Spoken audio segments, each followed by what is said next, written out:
ఈ సోషల్ మీడియాలో ఈ రోజుల్లో క్రైస్తవ సమాజాల్లో అభ్యంతరకరమైనటువంటి రీతిగా ఒకరికి ఒకరు పడని పరిస్థితిలో తిరుగుతున్నటువంటి ఒక టాపిక్ ఏదైనా ఉందంటే అది క్రీస్తును గురించిన టాపిక్, త్రిత్వమును గురించిన సంగతులు, యేసు ప్రభు వారి యొక్క దైవత్వము మీద జరుగుతున్నటువంటి వాదోపవాదాలు మనం చూస్తూ ఉన్నాం. ఈ పరంపరలో ఈ దినం ఒక కార్నర్ గా నిలవబడి మనం కూడా కొన్ని ఆలోచనలు చేయటం ఎంతైనా మంచిది అనిపించింది. ఎవరిని మనము ఏమీ అనకూడదు, ఎందుకంటే సత్యం ప్రతి వారిని సంధిస్తూ ఉంది. సత్యం ఒకనాడు తెలుసుకున్నప్పుడు ఎవరు ఏమిటి అనేది ఎదుగుతారు. అయినా దైవ గ్రంథంలో ఈ అంశం ఒక సమస్యాత్మకమైనది, ఒక విప్లవాత్మకమైనది. ఆరంభ దినాల నుంచి 2 బోధలు ఉన్నాయి. ఇప్పుడు వచ్చిన కొత్త బోధ ఏం కాదు, చాలా ఏళ్ల నుంచి ఉన్నాయి. త్రిత్వమని, తండ్రి కుమార పరిశుద్ధాత్ముడు అనే బహుళత్వపు దైవత్వం, దేవుడు అన్నటువంటి ఏకవచనములో దాగి ఉన్నాయని త్రిత్వమును గురించిన సిద్ధాంతం. కానీ ఆ రీతిగా ఆ కోణంలో చూడలేని వారు లేఖనాలలో అక్కడక్కడ కనబడుతున్న కొన్ని విభేద్యమైనటువంటి సంగతులను అర్థం చేసుకోలేని పరిస్థితిలో ఉంటూ అనుకునే మరికొంతమంది ఏమంటారు అంటే తండ్రి వేరు, కుమారుడు వేరు, పరిశుద్ధాత్ముడు వేరు, వేరే గాని దైవత్వంలో కూడా వేరు అని చెప్పే వాళ్ళు ఉన్నారు. ఇకపోతే మరికొంతమంది తండ్రి మాత్రమే దేవుడు, యేసు ప్రభు వారు పరిశుద్ధాత్ముడు దేవుడు కాదు, వారు ఆయనకు పుట్టిన కుమారులు అని కొంతమంది, ఇలాగ రకరకాల బోధలు కనబడుతున్నాయి. ఒకనాడు వీలైతే ఆ బోధను గురించి మనం ఎప్పుడైనా సందర్భంగా మాట్లాడుకుందాం. కానీ ఇంతకు ఈ అంశం బైబిల్ గ్రంథంలో ఎలాంటి పరిస్థితులకు దారి తీసింది, అక్కడక్కడ కొన్ని వచనాలను జ్ఞాపకం చేసుకుని మనము ఆలోచన చేద్దాం. ఉన్న ఈ కొద్ది సమయంలో దేవుడిచ్చిన సమయాన్ని సద్వినియోగపరుచుకుంటూ ఆలోచన చేద్దాం. అసలు క్రీస్తు అన్న మాట ఒక విప్లవాత్మకం. అలాగూ లూకాసు వార్తలో 10వ అధ్యాయం 22వ వచనంలో ఒక మాటను గమనిద్దాం, చూడండి. అసలు క్రీస్తును గూర్చినటువంటి సంగతి ఎవరికి తెలుసు అన్న మాట మనం ఆలోచన చేస్తే లూకాసు వార్త 10వ అధ్యాయం 22వ వచనం, 10వ అధ్యాయం 22వ వచనం, సమస్తమును నా తండ్రి చేత నాకు అప్పగించబడి ఉన్నది, కుమారుడెవడో తండ్రి తప్ప మరెవడును ఎరుగడు, తండ్రి ఎవడో కుమారుడును, కుమారుడెవనికి ఆయనను బయలుపరచును ఉద్దేశించును వాడును తప్ప మరి ఎవడును ఎరుగడని చెప్పాను. ప్రభునందు ప్రియులారా, అసలు క్రీస్తు ఎవరు అన్న సంగతి లేఖనము ఏం చెబుతుందో అది నమ్మాల్సిందే.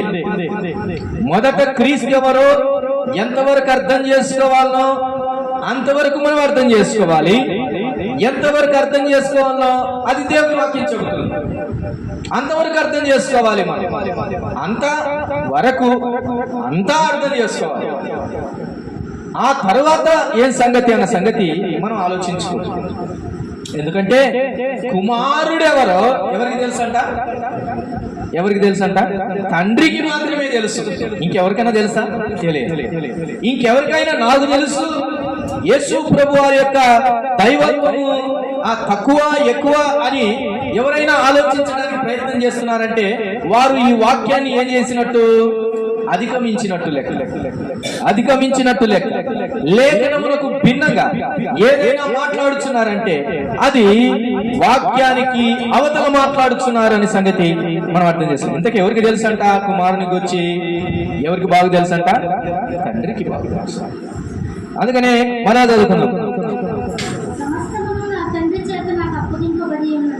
కుమారుడెవడో తండ్రి తప్ప మరెవడును ఎరగడు. తండ్రి తప్ప ఎవరు? అయితే తండ్రిని గురించి ఎవరు ఎరుగుతారు? కుమారుడును. కుమారుడు ఎవరికి బయలుపరుస్తాడు తండ్రిని? వానికి.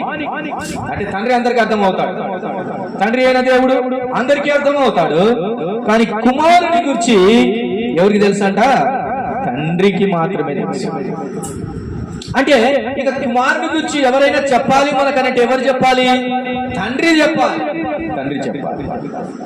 తండ్రి చెప్పడం అని అంటే ఏమిటి అనగా ఆయన రాయించిన మాటల్లో మనకు అర్థం కాదు. ఇంతకు మించి ఉందా అని అంటే ఉంటే ఉండాలి, మౌనంగా ఉండాలి. లేఖనానికి మించి మనం ఆలోచించడానికి వీలు. లేఖనం ఏం చెబుతుందో యేసు ప్రభువారి గురించి అంతవరకు స్పష్టంగా సంపూర్ణంగా మనం ఒప్పుకోవాల్సిందే. యోహాను సువార్త 6వ అధ్యాయం, యోహాను సువార్త 6వ అధ్యాయం 47వ వచనాన్ని చదువుకుందాం. 6వ అధ్యాయం యోహాను సువార్త 6వ అధ్యాయము 47వ వచనం. నిత్య జీవము గలవాడు. 46వ వచనం నుంచి ప్రారంభం నుంచి చదువుకుందాం. దేవుని యొద్ద నుండి వచ్చిన వాడు తప్ప మరి ఎవడును తండ్రిని చూచి ఉండలేదు. ఈయనే తండ్రిని చూచి ఉన్నవాడు. ప్రభునందు ప్రియులారా, తండ్రిని చూసింది ఎవరు అంటే యేసు ప్రభు వారు మాత్రమే. తండ్రిని గురించి ఎవరైనా చెప్పాలా మనకు అని అంటే ఎవరు చెప్పాలి? యేసు ప్రభు వారే చెప్పాలి. యేసు ప్రభు వారు చెప్పిన సంగతులు చాలా ఉన్నాయి తండ్రిని గురించి. అయితే తండ్రిని గురించిన సంగతి అన్న కోణం మనం పక్కన పెడితే కొంచెం కుమారుని గురించిన సంగతి మనం ఆలోచన చేస్తే, కుమారుని గురించి ఎవడు ఎరుగడు, కానీ ఎవరు చెప్పాలి? తండ్రి మాత్రమే. అందుకనే మొదటి మాట క్రీస్తుని గురించి ఎవరు ఎరగాలి? తండ్రి మాత్రమే ఎరిగి ఉన్నవాడు. అసలు ఈయన ఎవరు అన్న ప్రశ్న చాలా గొప్పది. దైవ గ్రంథంలో ఈయన ఎవరు అన్న సంగతి చాలా తడబాట్లు పడ్డారు, చాలా సమస్యలు. అది ఆరంభ దినం నుంచి ఈనాటి వరకు అదే ప్రశ్న. అసలు ఈయన ఎవరు, ఈయన ఎవరు, ఈయన ఎవరు అన్నటువంటి కుతూహలం, ఆశ. మార్క్స్ వార్త 4వ అధ్యాయంలో, మార్క్స్ వార్త 4వ అధ్యాయంలో 41వ వచనం. మార్క్స్ వార్త 4:41. వారు మిక్కిలి భయపడి ఈయన ఎవరో గాలియు సముద్రమును ఈయనకు లోబడుతుంది. ప్రశ్న ఏంటంటే ఇక్కడ ఈయన ఎవరో, ఎప్పటి నుంచి ఉంది ప్రశ్న? ఆరంభం నుంచి ఉంది ప్రశ్న. ఈయన ఎవరో అన్న సంగతి. ఈయన ఎవరో, ఈయనకు అన్ని లోబడుతున్నాయే. లోబడాలని అంటే ఒక దేవునికి మాత్రమే ఈ సృష్టి లోబడాలి. ఈయనకు లోబడుతున్నాయంటే ఈయన ఎవరో ప్రశ్న. ఈయన ఎవరో అన్న ప్రశ్న లోకానికి కూడా ఉంది, లోకానికి కూడా ఉంది.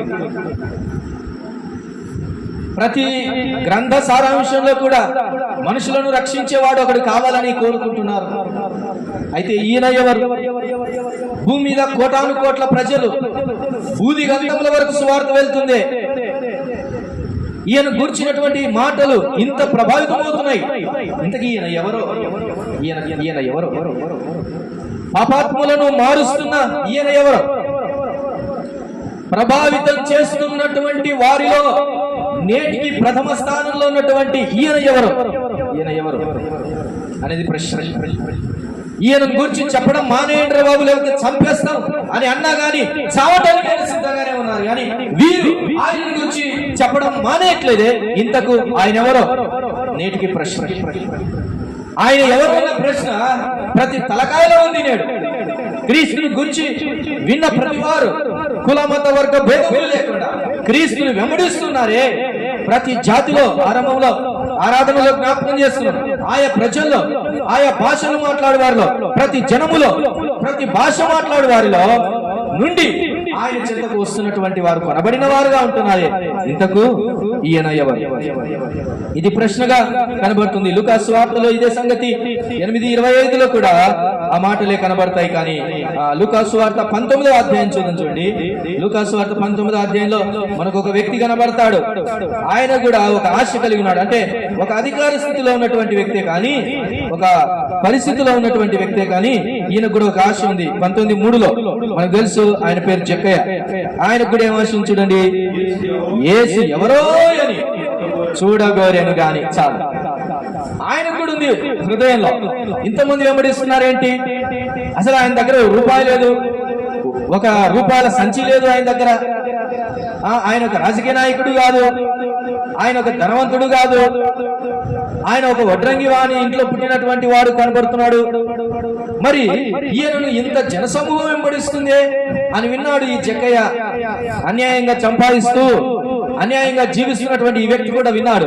విని ఆయన కూడా ప్రశ్న కలిగింది, ఏంటి ఈయన ఎవరు? అసలు ఈయన ఎవరు చూడాలి అన్న ఆశ కలిగి ఎదురు చూస్తున్నారు. ఇలాగూ రకరకాల ప్రజల్లో ఆయనను గురించి ఎవరో అన్న సంగతిని మనం చూస్తున్నాం. యోహాను సువార్త 12వ అధ్యాయంలో చదువుకున్నాం కదా. యోహాను సువార్త 12వ అధ్యాయం 34వ వచనం చదువుకున్నాం కదా. ఏమని? మనుష్య కుమారుడు పైకెత్తవాలని నువ్వు చూపుతున్న సంగతి ఏమిటి? మనుష్య కుమారుడు ఈయన ఎవరు? అసలు ఈయన ఎవరు? చాలా సార్లు యేసు ప్రభు వారు ఆయనను గురించి చెప్పేటప్పుడు మనుష్య కుమారుడు అని బోధించింది తను తాను. తర్వాత కుమారుడు ఎవనికి బయలుపరచబడును అన్నట్టుగా కుమారుడు అన్న సంగతి ఉపయోగించాడు.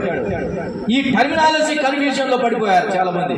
ఇంతకు నువ్వు మనుష్య కుమారుడు అంటున్నావే, ఈయన ఎవరు? అసలు మనిషి కుమారుడు అంటున్నావే, ఈయన ఎవరు? నేను దేవుని కుమారుడు అని అంటున్నావు కొన్నిసార్లు. అసలు ఎవరు నువ్వు? కొన్నిసార్లు డౌట్ వచ్చి ఇదంతా కాదు, అసలు నువ్వెవరో స్పష్టంగా మాకు కనపరుచుకో, నువ్వెవరో కనపరుచుకో మాకు అని డౌట్ వచ్చిన వాళ్ళు ఇంకా నిలదీసి అడిగిన సంగతులు మనం చూస్తూ ఉన్నాం. ఇంతకీ ఈయన ఎవరు? మత్తయి సువార్త 12వ అధ్యాయంలో 23వ వచనంలో, మత్తయి సువార్త 12వ అధ్యాయం, మత్తయి సువార్త 12వ అధ్యాయం 23వ వచనం, మత్తయి సువార్త 12వ అధ్యాయం 23వ వచనం. అందుకు ప్రజలందరూ విస్మయము, ఈయన దావీదు కుమారుడు కాడా అని చెప్పుకొనుచుండిరి. చాలు. వాళ్ళ ప్రశ్న ఏంటి? ఈయన దావీదు కుమారుడు కాడా? క్వశ్చన్. అసలు ఈయన ఎవరు? మనం దావీదు కుమారుడు అనుకున్నామే, దావీదు వంశంలో పుట్టినటువంటి వాడుగా దావీదు కుమారుడు అనుకుంటున్నామే. ఈయన దావీదు కుమారుడు కాడా? మరి ఇంకేంటి? యోహాను సువార్తలో 4వ అధ్యాయంలో ఒక స్త్రీ తడబడుతూ కింద పడుతూ ఆయన గురించి ఒకటి అర్థం చేసుకుని ఇంకోటి అర్థం చేసుకుని ఇలా రకరకాలుగా ఆలోచన చేసుకుంటూ వచ్చింది. మనకు తెలుసు 4వ అధ్యాయంలో ఆయన సమరయ స్త్రీతో మాట్లాడుతూ మొదట ఆయనను గురించి ఏమనుకుంది అని అంటే, మాకు సాంగత్యం లేదు, మేము సమరయులము, మీరు యూదులు అని 9వ వచనంలో చెబుతూ ఆ మాటలు అంటుంది. మీరు యూదులు, మేము సమరయులు, మాతో మీకు సాంగత్యము లేదే అని అంటుంది. అంటే మొదట ఆయన ఏమర్థం చేస్తుంది? ఈయన యూదుడు అనుకుంది. ఏమనుకుంది? ఈయన యూదుడు అని అనుకుంది. ఆ తర్వాత కొద్దిసేపు అలాగ మాట్లాడుతూ వస్తూ ఉంటే ఆయనను గురించి ఏమనుకుంది అంటే 25వ వచనంలో చూడండి, 25వ వచనం 19వ వచనం. అప్పుడు ఆ స్త్రీ, అయ్యా నీవు ప్రవక్త అని గ్రహించుచున్నాను. అంటే యేసయ్యను చూసే కొద్ది ఆయనలో ఉన్నటువంటి కోణాలు మనకు అర్థమవుతూ ఉంటాయి.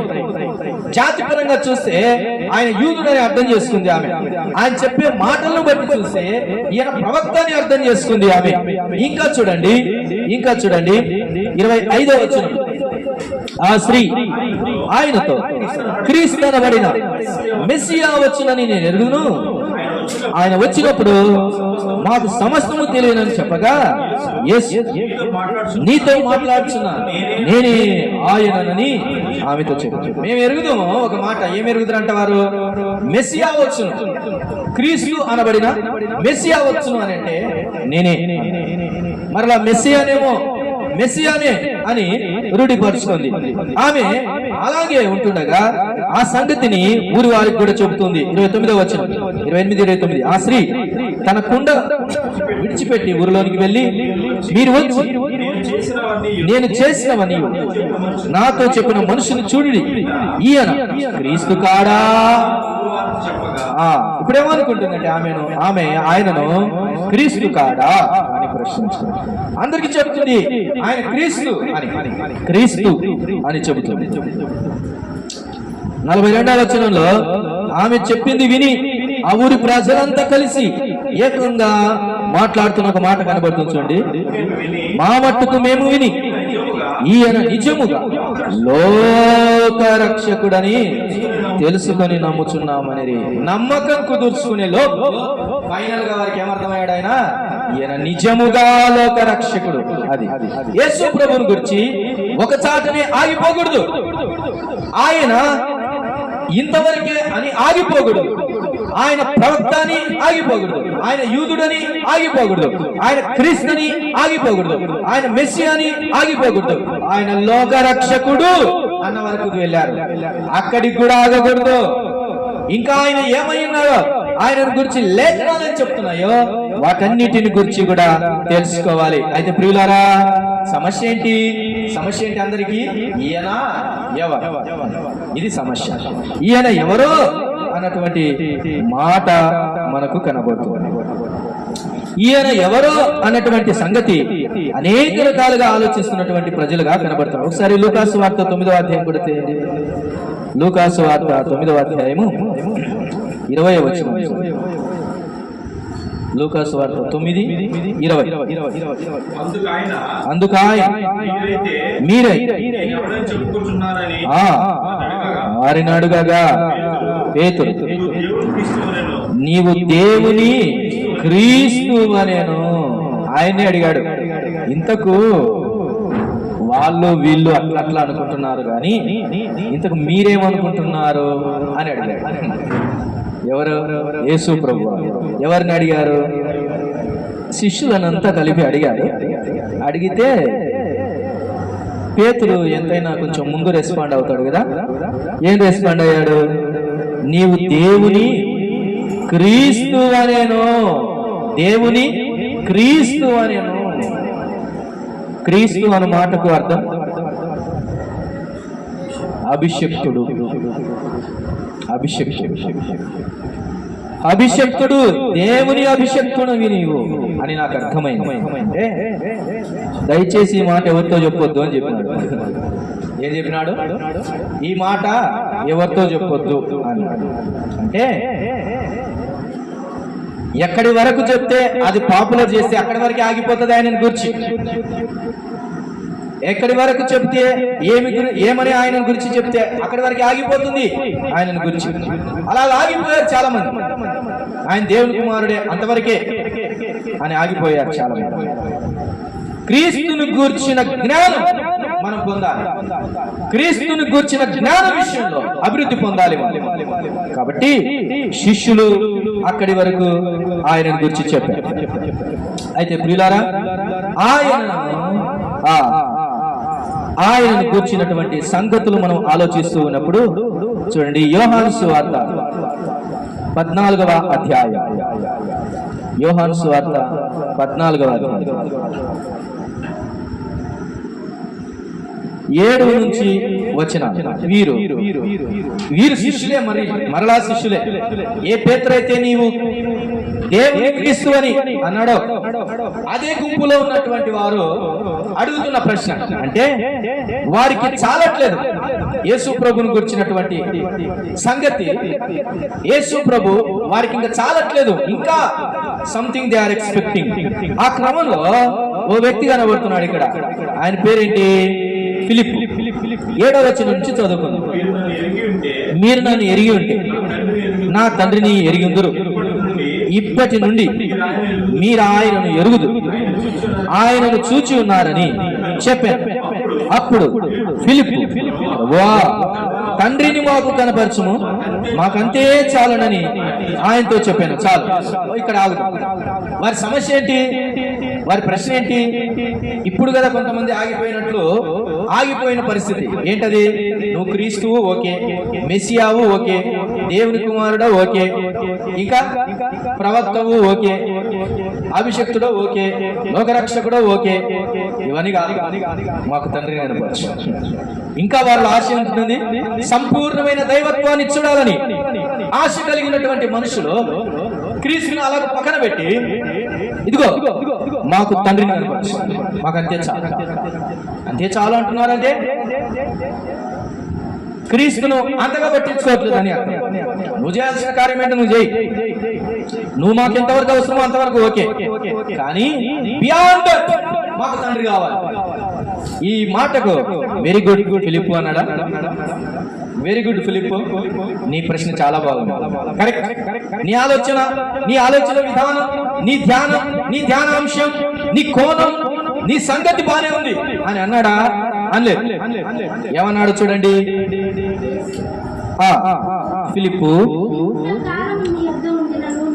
ఫిలిప్పు నేనింత కాలము నీ యొద్ద ఉండినను నీవు నన్ను ఎరుగవా అన్నా. అంతకు ముందుకు మాట చూడండి, 7వ వచనంలో నన్ను ఎరిగి ఉంటే నా తండ్రిని ఎరిగి ఉందురు, ఇప్పటి నుండి. ఎప్పటి నుంచి అంట? ఇప్పటి నుండి మీరు ఎరుగుతారు. అంటే ఇంతవరకు కాదు, ఇంతవరకు నా బోధను బట్టి, నేను మీతో కలిసి తింటున్నాను కాబట్టి, నేను మీరెక్కడికి వెళ్తే నేను వస్తున్నాను కాబట్టి, నేను కూడా మానవ రీతిగా కనబడుతున్నాను కాబట్టి, నేను కూడా మీతో పాటు కూర్చుంటున్నాను, మీతో పాటు నిద్రిస్తున్నాను, తిరిగే చోటుకు తిరుగుతున్నాను కాబట్టి ఇంతవరకు కాదు. మీ అండర్ ఎక్స్పెక్టేషన్ ఉండవచ్చు, ఇప్పటి నుండి అంటున్నాడు చూడండి. అంటే యేసు ప్రభు వారు దాదాపు శిలువకు అప్పగించడానికి వెళ్తున్న ముందు చెబుతున్న సంగతులు ఇవి. అప్పటి వరకు ఆయనతో వారు తిరిగారు, ఆయన వారితో తిరిగాడు, భోజనం చేశారు, అనేక అద్భుతాలు చూశారు. ఈయన ఎవరి వారికి వచ్చారు, అయితే ఈయన క్రీస్తు అని కూడా ఒప్పుకున్నారు, కానీ beyond that they are expecting. అయితే అప్పుడు అంటున్నాడు, ఇప్పటి నుండి మీరు ఆయనను ఎరుగుదురు. ఎవరిని? తండ్రిని ఎరుగుదురు. ఇప్పటి నుంచి ఇప్పటి వరకు ఎరగలేదు, మీరు తండ్రిని సరిగా ఎరగలేదు. ఇప్పటి నుండి మీరు ఆయనను ఎరుగుదురు, ఆయనను చూచి ఉన్నారు. ఎవరు చెప్తున్నారండి మాట? ఆయనను చూశారు మీరు అంటున్నాడు. ఇంతకుముందు యేసు ప్రభు వారే ఫస్ట్ చదువుకున్నటువంటి మాటలో మాట చూసొచ్చు. ఏంటది? కుమారుడు తప్ప తండ్రిని ఎవడును చూడడు. ఇప్పుడేమంటున్నాడు? మీరాయనను చూచి ఉన్నారు అంటున్నాడు. ఏంటి మాట కడతాం? మీరు ఇప్పుడు ఆయనను చూచి ఉన్నారు. You have seen. ఎక్కడ చూశారు తండ్రిని? ఎక్కడ చూశారు తండ్రిని? ఎవరైనా చూశారా? ఇప్పుడు మరి ఆయన అంటున్నాడే తండ్రిని చూశారు మీరు అంటున్నాడే, ఎక్కడ చూశారు? అది అర్థం కాక ఫిలిప్ అడుగుతున్నాడు. అది అర్థం కాక అడుగుతున్నాడు ఫిలిప్. ఇలా ఫిలిప్ స్టేజ్ లో ఉన్నవారు చాలా మంది ఉన్నారు. ఫిలిప్ స్టేజ్ లో ఉన్నవారు చాలా మంది ఉన్నారు. అర్థం కాని ఫిలిప్, ప్రభువా తండ్రిని మాకు కనపరచు, మాకంతే చాలు. ఇప్పుడు అంటున్నాడు ఫిలిప్, నేను ఇంతకాలం మీ యొద్ద ఉండినను నీవు నన్ను ఎరుగవా? నన్ను చూచిన వాడు తండ్రిని చూచియున్నాడు. తండ్రిని చూసినట్టే అన్నాడా? నన్ను చూస్తే తండ్రిలాగే నేను ఉన్నాను కాబట్టి నన్ను చూస్తే తండ్రిని చూసినట్టే అన్నాడా? అట్లా స్పష్టంగా ఏమన్నాడు? తండ్రిని చూచియున్నాడు. నన్ను చూచిన వాడు తండ్రిని చూచున్నాడు, నన్ను చూచిన వాడు తండ్రిని చూచి ఉన్నాడు. అంతే అండి, అంతే. నన్ను చూస్తే మా నాయన చూసినట్టే అట్లా. ఎందుకంటే అప్పుడు ఆయన వేరే అవుతారు, వాళ్ళ ఆయన వేరే అవుతారు. నన్ను చూస్తే మా నాయనను చూసినట్టే అనట్లా, నన్ను చూస్తే తండ్రిని చూసినట్టే అనలా. అసలు మీరు తండ్రినే చూశారు డైరెక్ట్ గా, అంతే. ఎప్పుడు? నన్ను చూచి. అది ఇంతవరకు మీరు ఎరగారు, కానీ ఇప్పుడు ఎరుగుతున్నారు. ఇప్పుడు ఎరుగుతున్నారని తాను బోధపరుస్తూ తాను ఫిలిప్పునకు శిష్యులకు ప్రత్యక్షపరుచుకుంటున్నాడండి. ప్రత్యక్షపరుచుకుంటున్నాడు. క్లారిటీస్ అనేక రకాలుగా కనబడిన మనుషులున్నారు, ప్రజలున్నారు. రకరకాలైనటువంటి ప్రజలు, రాజులు, అక్కడ ఉన్నటువంటి జనాంగం అంతా అడుగుతూ వచ్చారు. కానీ ఆయనైతే తన శిష్యులకు కనపరుచుకుంటున్నాడు, తన శిష్యులకు బోధపరుచుకుంటున్నాడు. శిష్య రూపంలోనికి వచ్చిన వారికి ఈ సంగతులు అర్థమవుతాయి. ఇప్పటి వరకు ఈ మెసేజ్ అయిపోయిన తర్వాత యోహాను సువార్త 14వ అధ్యాయంలో జరిగిన మెసేజ్ ఎప్పుడు చెప్పండి? ఎప్పుడు ఈయన చెప్పిన మెసేజ్? ఈయన చెప్పిన ఈ మాటలు ఎప్పుడు? బిఫోర్ క్రూసిఫిక్షన్, సిలువకు వెళ్ళకముందు, ఇంకా ఆయన మరణించక మునుపు చెప్పిన మెసేజ్. కానీ మానవ తలకాయ అంత త్వరగా ఎక్కదుగా. అందుకే ఈ సబ్జెక్ట్ అంటే, క్రీస్తుని గురించిన సబ్జెక్ట్ అంటే చాలా మందికి తలకాయకి ఎక్కడం చాలా కష్టం. అందుకని ఈ సంగతి అయిపోయిన తర్వాత ఒక సంగతి చూపిస్తాను చూడండి. ఈ సంగతి అయిపోయిన తర్వాత మత్తయి సువార్త 28వ అధ్యాయం, అంటే ఆయన చనిపోయాడు, 3వ నాడు తిరిగి లేచాడు, మరలా పరలోకమునకు ఆరోహణమవుతున్నాడు. ఆరోహణమవుతున్నప్పుడు జరిగిన సంగతిని ఇప్పుడు చూపిస్తాను చూడండి. అంటే సమయం మనం క్యాలిక్యులేట్ చేయాలి. ఎప్పుడు మాట్లాడాడు, ఎప్పుడు వీళ్ళు ఎలా అర్థం చేసుకుంటూ వచ్చారు అన్న సంగతిని మనం ఆలోచన చేస్తూ రావాలి. టైం పీరియడ్ చాలా అవసరం. నీవు నేను కూడా మొదట్లో నమ్ముకున్నప్పుడు ఓ రకంగా అర్థం చేసుకుంటాం బైబిల్ని.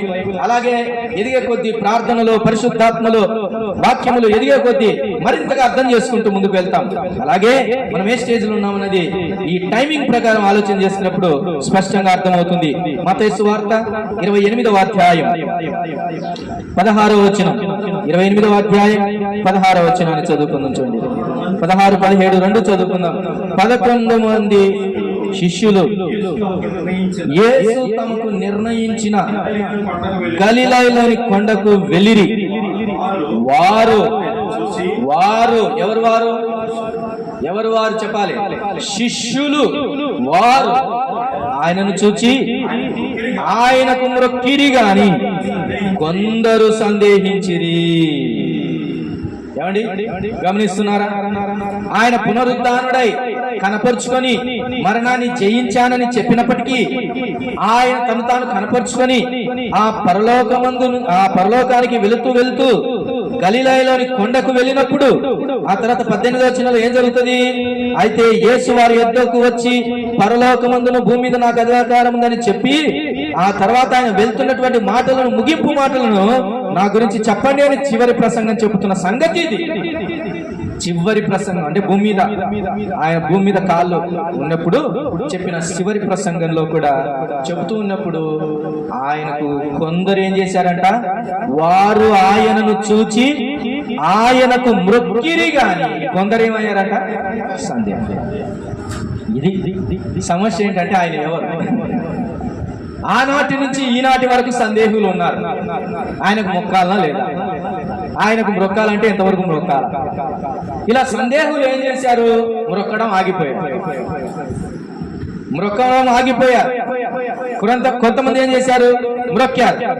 ఇప్పుడు మాట మనం మాట్లాడుకుంటాం. యేసు ప్రభు వారికి మ్రొక్కినప్పుడు, ఆయనకు సాగిలపడినప్పుడు యేసు ప్రభు వారు ఏమనాలి? నాకెందుకు సాగిలపడతారు అన్న. అవునా? కానీ అన్నాడా? ఎందుకని? ఆయన పూజార్హుడు అనే సంగతి ఆయనకు తెలుసు. ఆయనకు మ్రొక్కేవారు ధన్యులు. వారికి అర్థమైంది ఈయనలో తండ్రి కనపడుతున్నాడు. నేను ఒంటరిగా లేను. ఆయన అన్నాడు, నేను ఒంటరిగా లేను, నేనును నా తండ్రిని ఏకమై ఉన్నాము అని అన్నాడు. కాబట్టి సందేహించే గుంపు ఈరోజు సందేహానికి గురి చేస్తున్నారు చాలా మంది. ఇంతకు యేసు ప్రభు ఎవరండి అని సందేహానికి గురి చేస్తున్నారు. యేసు ప్రభు వారంటే చిన్న దేవుడండి, ఆయన మన అన్నండి, ఇలాంటి వ్యంగ్యపు మాటలను ఉపయోగిస్తారు. అంటే వెటకారంగా మాట్లాడుతూ చేస్తున్న సంగతి. ఆయన లేఖన ప్రకారంగా నేను మిమ్మల్ని సహోదరులు అనడానికి సిగ్గుపడను అని అన్నాడు. సందర్భాన్ని మనం అర్థం చేసుకోవాలి. అంతేగాని ఆయన దైవత్వానికే ఎసరు పెట్టేంతగా మనం మాట్లాడుతాం. కాబట్టి సందేహం లేనివారు ఆయనకి ఏం చేస్తారంటే ఆయనకు మ్రొక్కుతారు. సందేహము కలిగిన వారు మ్రొక్కరు, ఆగిపోతారు అన్న సంగతి మనకు. ఇలాంటి బ్యాచ్ మీకు ఎక్కడైనా కనబడితే మీరు కూడా పరిశీలనలో ఉంచుకోవాలని ప్రభు పేరట మనవి చేస్తూ ఉన్నాను. ఇంతకు తండ్రి ఆయనను గురించి చెప్తున్నాడు, తండ్రే చెప్పాలి అని మొదట చూసుకున్నాం కదా.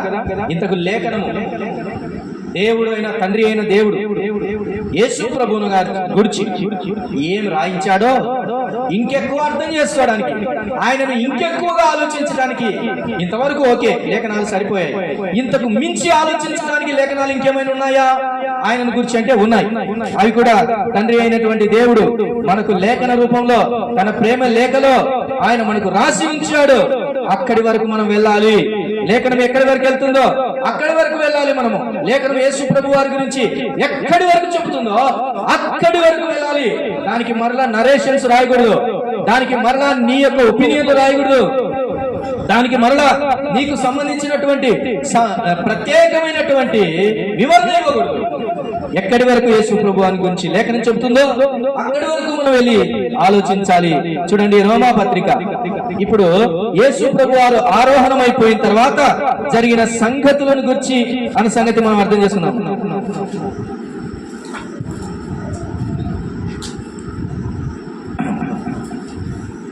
ప్రభునందు ప్రియులారా, చూడండి రోమాపత్రిక 9వ అధ్యాయం 5వ వచనాన్ని చదువు. రోమాపత్రిక 9వ అధ్యాయము 5వ వచనం. పితరులు వీరి వారు శరీరమును బట్టి క్రీస్తు. చాలు చాలు చాలు. క్రీస్తు అనే మాట ఎక్కడి వరకు సరిపోతుంది చెప్పండి? క్రీస్తు అనే మాట ఎక్కడి వరకు సరిపోతుంది? శరీరమును బట్టి అనే వరకు సరిపోతుంది. ఆలోచించండి. శరీరమును బట్టి ఆలోచన చేసేంత వరకు ఆలోచన చేస్తే ఆయన క్రీస్తు అనే మాట సరిపోతుంది. బియాండ్ దట్, దానికి అవతల ఆత్మ సంబంధమైన రీతిగా ఆలోచన చేస్తే ఇప్పుడు ఏమవుతుందో చూడండి. శరీరమును బట్టి క్రీస్తు అనే మాట సరిపోయింది.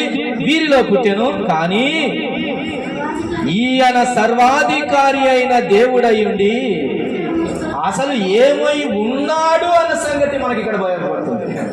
దాటి దేవుని వాక్యము దాటి వెళ్తుంది యేసు ప్రభువు వారి గురించి చెప్పడానికి మరింతగా ముందుకు. ఎవరు చెబుతున్నారు ఈ మాట? రోమా పత్రిక మనకు సర్వసాధారణంగా రాసిన వ్యక్తి అపోస్తలుడైన పౌలని మనకు తెలుసు. సరే ప్రభునందు ప్రియులారా, అంతటి మహాజ్ఞాని చెబుతున్న మాట ఏమిటి? లేఖనము ఎంతవరకు మాట్లాడుతుంది? పరిశుద్ధాత్మ చేత ప్రేరేపించబడిన వారు. ఇదిగోండి ఒక మాట చెప్తున్నా వినండి. యేసు ప్రభు వారిని ఇంతవరకు చాలు అని అర్థం చేసుకోవడానికి అక్షరార్థమైనటువంటి రీతిగా ఆలోచించే వారికి సరిపోతుంది, కానీ ఆత్మానుసారంగా ఆలోచించే వారు మరింతగా ఆలోచన చేస్తారు. ఎందుకంటే యేసు ప్రభు వారిని గురించి మరింత సాక్ష్యం ఇచ్చేవారు ఎవరో తెలుసా? ఆత్మదేవుడు. ఎవరు? ఆత్మదేవుడు. ఒకసారి యోహాను సువార్త చూడండి, 5వ అధ్యాయం 32వ వచనం చూడండి. ఎవరు మరింత చెప్పేది? మరింతగా యేసు ప్రభు వారిని గురించి చెప్పేది ఎవరు? సాక్ష్యం ఇచ్చి లోకము కాదు, శిష్యులు కాదు, మనుషులు కాదు. ఎవరంట? ఇక్కడ చదవండి. మీరు నన్ను గూర్చి సాక్ష్యం ఇచ్చు వేరొకడు గలడు, ఆయన నన్ను గూర్చి ఇచ్చు సాక్ష్యం సత్యం, నిజమునకు మించినది సత్యం. ఎస్ అనే మాటకు మించింది ట్రూత్, అవును అను మాటకు మించింది సత్యం. ఎవరు చెప్తారంట? వేరొకడు సాక్ష్యం ఇచ్చును అని అంటారు. ఆ వేరొకడు అన్న మాట ఎవరు అని అంటే అక్కడ పరిశుద్ధాత్మ దేవుని గురించి చెబుతూ ఉన్నారు. అందుకని మీకు ఇప్పటి వరకు నేను ఇంత అర్థమయ్యాను, కానీ ఇంతకంటే మించి మీకు అర్థం కావాలంటే ఎవరు చెప్పాలో తెలుసా? పరిశుద్ధాత్మ దేవుడే చెప్పాలి. అదే మాట, ఆ మాటను గురించి కూడా మనం అర్థం చేసుకుని చూడండి. ఎవరు చెప్పాలంట? పరిశుద్ధాత్మ దేవుడు చెప్పాలి. వేరొకడు నన్ను గురించి సాక్ష్యం ఇచ్చును అన్న సంగతిని మనము ఆలోచన చేయాలి ప్రియులారా. ఆయన వచ్చినప్పుడు 16వ అధ్యాయము యోహాను సువార్త, 16వ అధ్యాయము యోహాను సువార్త 13వ వచనాన్ని చూడండి. 13వ వచనం. అయితే ఆయన అనగా సత్య స్వరూపి అయిన ఆత్మ వచ్చినప్పుడు మిమ్మును సర్వసత్యములోనికి నడిపించును. అది అరే యేసు ప్రభువారు దేవుని కుమారుడు అంటే నిజమే, అక్కడి వరకు ఆగిపోకూడదు. అప్పటి వరకు ఆగిపోయామంటే నీలో పరిశుద్ధాత్మ దేవుడు లేడని అర్థం, నీలో పరిశుద్ధాత్మ దేవుని నడిపింపు లేదని అర్థం. నీవు నిజమైన కాడికి ఆగిపోయావు, కానీ సత్యంలో నుంచి సర్వసత్యంలోనికి రాలేదు. సర్వసత్యంలోనికి వస్తే యేసుప్రభు అర్థమవుతాడు. సర్వసత్యంలోనికి వచ్చినటువంటి, ఎందుకంటే సర్వసత్యంలోనికి వచ్చినటువంటి పౌలు ఎందుకంటున్నాడంటే ఈయన సర్వాధికారి అయిన దేవుడు. ఎందుకని? సత్యం తెలియదా పౌలుకు? యేసుప్రభు వారిని నమ్మక మునుపు సత్యం తెలియదా ఎవరికి? పౌలు తెలుసు. ఎందుకు? ధర్మశాస్త్రాన్ని బాగా ఎరిగిన, అక్కడి వరకు తెలుసు, కానీ ఏం తెలియదు, సర్వసత్యం తెలియదు. అందుకనే అక్కడి వరకే ఆగిపోయినటువంటి పౌలు ఏం చేయాలనుకున్నాడు? యేసు ప్రభు వారిని గురించి చెప్పేవారిని చంపాలను. ఏం చేశాడు? యేసు ప్రభు వారిని హింసించాడా యేసు ప్రభు వారిని? సౌలా సౌలా నన్నేలా నీవు హింసించుచున్నావు. ఈనాటికి హింసిస్తున్నారు చాలా మంది. ఎందుకని? వారు సర్వసత్యంలోనికి రాలా, వాళ్ళ పరిశుద్ధాత్మని నడిపింపు లేదు. వారికి సాక్ష్యం ఇవ్వాల్సింది యేసు ప్రభువుని గురించి పరిశుద్ధాత్మ దేవుడు అనే సంగతి వారికి తెలియదు. ఆ ఆత్మ నడిపింపు కలిగిన మారు మనసు పొందిన తర్వాత, కళ్ళు తెరుచుకున్న తర్వాత, పొరల వంటివి రాలిన తర్వాత, బాప్తిసం పొందిన తర్వాత క్రీస్తుని గురించి చెప్పడానికి పూనుకున్నటువంటి పౌలు ఇప్పుడు రోమాపత్రికలో చెబుతున్నాడు. ఏమని చెప్తున్నాడు? రండి ఇప్పుడు చెప్తున్నాడు. ఆ పరిశుద్ధాత్మ ద్వారా వినిన సంగతి, పరిశుద్ధాత్మ చేత నడిపింపబడి సత్యములో నుంచి సర్వ సత్యములోనికి వచ్చినటువంటి పౌలు ఇప్పుడు చెబుతున్న మాట. కాలం చాలా ఇంపార్టెంట్, సమయం చాలా ఇంపార్టెంట్, ఎవరెప్పుడు ఏ మాట చెప్తున్నారు అనేది చాలా ఇంపార్టెంట్. ప్రియులారా, ఏమంటున్నాడు? చూడండి, పితరులు వీరి వారు శరీరమును బట్టి క్రీస్తు వీరిలో పుట్టాను. శరీరమును బట్టి పుట్టాడు క్రీస్తు వీరిలో, కానీ ఈయన సర్వాధికారి అయిన దేవుడయ్యుండి నిరంతరము స్తోత్రార్హుడై ఉన్నాడు. వెళ్ళాలండి, అక్కడి వరకు వెళ్ళాలి ప్రభువుని గురించి, అక్కడి వరకు వెళ్ళాలి ప్రభువుని గురించి. అసలు ఆయన గురించి ఏం తెలియనాడు బాలయేసుడు అనుకుంటారు, బాలయేసు పాటలు పాడతారు. ఆయన గురించి ఏం తెలియనాడు ఈయన ఒక రాజకీయ నాయకుడు అనుకుంటారు. ఆయన గురించి ఏం తెలియనాడు వీణొక మంచి మనిషి అని అనుకుంటారు అంతే. ఆయన గురించి తెలియనాడు ఏమనుకుంటారు తెలుసా? ఈయనకి దయ్యం పట్టింది అనుకున్నారా లేదా? యేసు ప్రభువుని గురించి అనుకున్నారా? వీడికి దయ్యం పట్టింది అన్నారు లేదా? అది దయ్యం పట్టినవాడు దయ్యం అనుకుంటాడు. పరిశుద్ధాత్మను కలిగిన వాడు ఈయన దేవుడు అన్న సంగతి అర్థమవుతుంది వాడికి. అందుకనే సర్వసత్యంలోనికి వచ్చిన వాడి సంగతి చెబుతాడు. మత్తయి సువార్త 28వ అధ్యాయంలో ఈ మాటను గురించి, మత్తయి సువార్త 28వ అధ్యాయంలో ఈ మాట ఇలానే ఉంచుకోండి. 9:5 రోమాపత్రిక దానికి ఒక వివరణాత్మకమైన సంగతిని గురించి మరింత కొంచెం ఆలోచించడానికి 28:19లో ఏమని చదువుకున్నాం? 19 చదువుకున్నాం. కాబట్టి మీరు వెళ్ళి సమస్త జనులను శిష్యులుగా చేయుడి, తండ్రి యొక్కయు కుమారుని యొక్కయు పరిశుద్ధాత్మ యొక్కయు నామములోనికి వారికి బాప్తిసమిచ్చుచు నేను మీకు ఏ సంగతులు ఆజ్ఞాపించుతున్నా. ఆగండి, 18 చదువుకున్నా సరిపోతుంది. 18 అయితే యేసు వారి యొద్దకు వచ్చి పరలోకమందును భూమి మీదను నాకు సర్వాధికారము ఇయ్యబడి ఉన్నది. ఏం పట్టుకుంటారు తెలుసా? చాలా మంది సర్వాధికారం భూమి మీద ఇవ్వబడింది అని అంటే ఈయనకు ఉన్న అధికారం కాదండి, ఈయనకు ఇవ్వబడిన అధికారం అండి అని అంటారు. ఈ మాట రాయించింది ఎవరు? ప్రభు వారి. ఈ మాట తర్వాత రోమాపత్రిక రాయించింది ఎవరు? ప్రభు. అంటే పరలోకానికి వెళ్ళిన తర్వాత, పరిశుద్ధాత్మ దేవుని ద్వారా సర్వసత్యంలోనికి నడిపించబడిన తర్వాత ఆయన సర్వాధికారి అయిన దేవుడు అయి ఉండెను. ముందుగానే అయి ఉన్నాడు, తర్వాత ఇచ్చింది కాదు, ముందుగానే అయింది. ఈ పర్పస్ వేరే సంగతిని గురించి ఆయన చెప్తున్నారు. యుగ సమాప్తం వరకు నేను మీతో కూడా ఉంటాను, అనేకులను శిష్యులుగా చేయండి అని ఎందుకు చెప్పాల్సి వచ్చిందనంటే, ఈ మాట ఇలాగెందుకు చెప్పాల్సి వచ్చిందనంటే, పైన ఎవరున్నారు చెప్పండి? మృక్కిన వారు ఉన్నారు, సందేహులు ఉన్నారు. సందేహుల కొరకు చెప్పాడు. సందేహపడకాకండి, నేను ఎవరినో అనుకుంటున్నారేమో మీరు, నాకు అధికారం ఉంది, నాకు అధికారం భూమి మీద ఇవ్వబడింది అని చెప్పిన ఆ మాట వారికి వక్రం అయిపోయింది. దాన్ని సక్రపరచడానికి మరలా పౌలు ద్వారా దేవుడు రాయిస్తున్నాడు. రోమాపత్రిక 9:5లో ఆయన సర్వాధికారి అయిన దేవుడయ్యుండి అప్పటి నుంచి అనలా నిరంతరము అన్నాడు. నిరంతరం అనే మాట ఎక్కడికి వెళ్తుంది చెప్పండి? నిరంతరం అనే మాట ఎక్కడికి వెళ్తుంది అంటే, ఒక పాయింట్ నువ్వు నిలబడ్డావు అనుకో, నీ రైట్ కు ఇన్ఫినిటీ వెళ్తుంది, నీ లెఫ్ట్ కు ఇన్ఫినిటీ వెళ్తుంది. అది నిరంతరం, అది నిరంతరం. ఎప్పుడు ఒక పాయింట్ దగ్గర మనం నిలబడిన కాలంలో ఒక పాయింట్ దగ్గర నిలబడితే నిరంతరం అనే మాట దాని అర్థం ఏంటంటే నీ లెఫ్ట్ సైడ్ అంటే బిఫోర్ అనే టైం ఇన్ఫినిటీకి వెళ్తుంది, ఆఫ్టర్ అనే టైం కూడా ఎక్కడికి వెళ్తుంది? ఇన్ఫినిటీకి వెళ్తుంది. అది నిరంతరం, నిరంతరం నిరంతరం నిరంతరము స్తోత్రార్హుడే అయినాడు. భూమికి రాకముందు స్తోత్రార్హుడే, భూమికి వచ్చినాక స్తోత్రార్హుడే, భూమి నుంచి వెళ్ళిన తర్వాత స్తోత్రార్హుడే. అసలు ఈ కన్ఫ్యూజన్లన్నీ ఎందుకు వచ్చాయి తెలుసా? మానవునికి ఎందుకు వచ్చాయి తెలుసా? ఒక మాట చెప్తాను, క్షుణ్ణంగా వినండి. మనం చేసిన పాపాన్ని బట్టి, ఆయన భూలోకానికి శరీరధారిగా దిగి వచ్చిన దాన్ని బట్టి, నువ్వు నేనే పాపం చేయకపోతే, నువ్వు నేనే బాగా బతికింటే ఆయన ప్రాణం పెట్టడానికి ఈ లోకానికి రావాల్సినంత అవసరం లే. రావాల్సి వచ్చింది మనల్ని రక్షించుకోవాలి కాబట్టి, రక్షించుకోవడానికి వచ్చినందుకు ఆయన నీకు చులకనయ్యాడా? మానవ శరీరాకారము ధరించినందుకు నీకు చులకనయ్యాడా?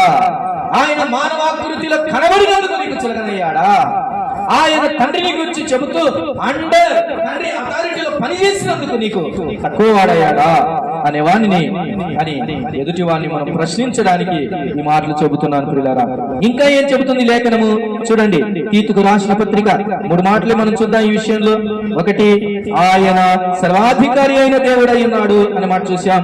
రెండవ మాటను తీతుకు రాసిన పత్రిక, తీతుకు రాసిన పత్రిక 2వ అధ్యాయం, తీతుకు రాసిన పత్రిక 2వ అధ్యాయం 13వ వచనం. అనగా మహాదేవుడును మన రక్షకుడునైన యేసుక్రీస్తు మహిమ యొక్క చాలు. ఏంటండి యేసుక్రీస్తుని గురించి ఏం రాయబడుతుంది? ఏమని రాయబడుతుంది చెప్పండి? మహాదేవుడును మన రక్షకుడైన యేసుక్రీస్తు. దీన్ని విభజించి ఈయన మన రక్షకుడు వరకేనండి అనే వాళ్ళు చాలా మంది ఉన్నారు. ఎంత ధైర్యం, ఎంత ధైర్యం! పరిశుద్ధాత్మ ద్వారా సర్వసత్యంలోనికి వచ్చిన తర్వాత మరలా పౌలే తీతుకు రాస్తూ ఈ పత్రిక చెబుతున్నాడండి. ఏమని? ఈయన ఎలాంటి దేవుడంట? మహాదేవుడును మన రక్షకుడు. ఈయన మన రక్షకుడు మాత్రమే కాదు, సమరయ ప్రజలు ఏమన్నారు? ఈయన నిజముగా లోక రక్షకుడు అనే వరకు ఆగిపోయారు. కానీ ఇక్కడ ఏమంటున్నాడు? ఈయన మన రక్షకుడు మాత్రమే కాదు, మహాదేవుడును. ఎవరంటే ఈయన? మహాదేవుడు, మహాదేవుడు అన్న సంగతి. ఆయన సర్వాధికారి అయిన, అధికారం విషయంలో సర్వాధికారము కలిగి నిరంతరం ఉన్నవాడు. అలాంటి దేవుడు మాత్రమే కాదు, ఆయన దేవుని గురించి ఆలోచించినప్పుడు మహాదేవుడు. అంతకు మించిన పదం ఏమైనా ఉంటుందండి దేవునికి? దేవుని విశేషముగా వర్ణించాలి అంటే ఇంతకంటే మించిన పదం ఏమైనా ఉంటుందా? మహాదేవుడు అన్న మాట కంటే ఎక్కువ ఉంటుందా? ఎక్కువగా చెబుతూ మరింత విశేషముగా మరింత నొక్కి చెబుతున్న మాట సందేహుల కొరకు చెబుతున్న మహాదేవుడు అనే మాట. ఆయన ప్రత్యక్షత కొరకు మనం ఎదురు చూస్తున్నాం. We are waiting. కాబట్టి నీకు తెలియదు యేసు ప్రభు గురించి. నీకు తెలియాలంటే తండ్రి రాయించిన దేవుని వాక్యం, పరిశుద్ధాత్మ సాక్ష్యం అవసరం. కాబట్టి 2వ మాట చూసాం. 3వ మాట ఆయన దైవత్వమును గురించి 3వ మాట కూడా మనం చదువుకుందాం. నేరుగా ఈ విషయంలో తండ్రి అయిన దేవుడే దిగాడు. ఈ విషయం గురించి చెప్పడానికి ఎవరు దిగారో తెలుసా? తండ్రి అయిన దేవుడే దిగాడు. హెబ్రీ పత్రిక 1వ అధ్యాయం, హెబ్రీ పత్రిక 1వ అధ్యాయం 5వ వచనం నుంచి 13 వచనాల వరకు చదువుకోవాలి.